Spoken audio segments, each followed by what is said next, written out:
CM Mayawati के कड़े फैसलों के बारे में सभी जानते हैं।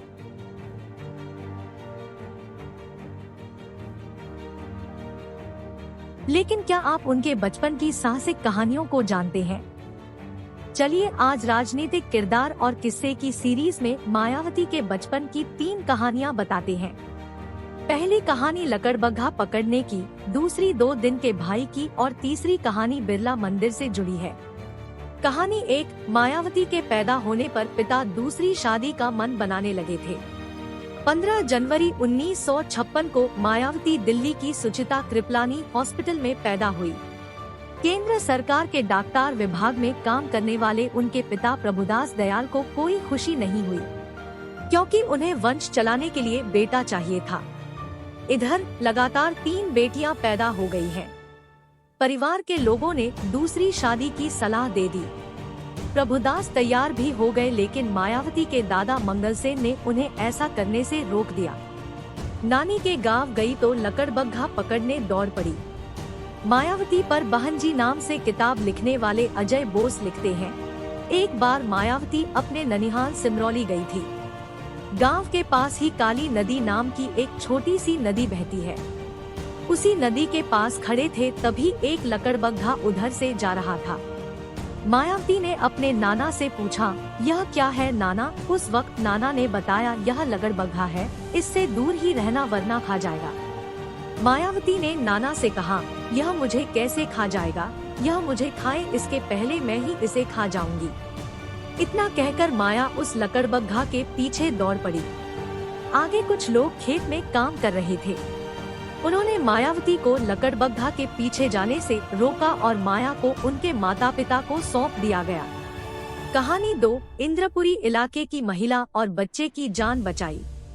My life of struggle and the path of the Bahujan movement किताब में मायावती ने अपने घर इंद्रपुरी के बगल की एक घटना का जिक्र किया है।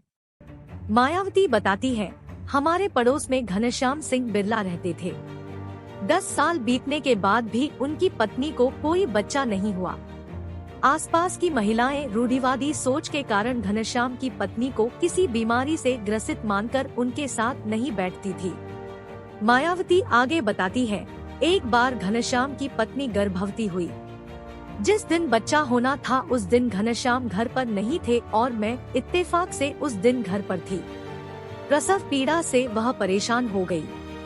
आसपास की कोई भी महिला उनके पास नहीं गई। मैं वहां जाने के लिए उठी तो मेरी माँ ने रोका और कहा, अभी तो तेरी शादी भी नहीं हुई है, अगर वहां गई तो तुझे भी उसकी बीमारी लग जाएगी। मैंने उनकी बात नहीं सुनी, घनश्याम की पत्नी के पास पहुंच गई।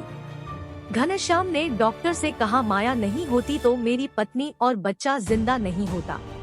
माया ने ऑटो बुलाया और महिला को उसमें बैठाकर दिल्ली में करोलबाग इलाके के कपूर अस्पताल ले गई।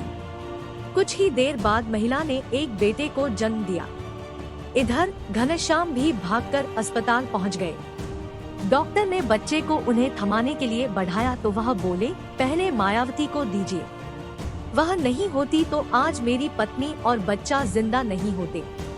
कहानी 3, मायावती ने बीमारी से ही जुड़ी एक कहानी लिखी। मायावती जब 5वीं क्लास में पढ़ रही थी तब उनके चौथे नंबर के भाई सुभाष का जन्म हुआ। जन्म के 2 दिन बाद ही बच्चे को निमोनिया हो गया। उस वक्त प्रभुदास घर पर नहीं बल्कि परिवार के ही काम से गाजियाबाद गए थे। माँ भी बिस्तर से उठ पाने की स्थिति में नहीं थी।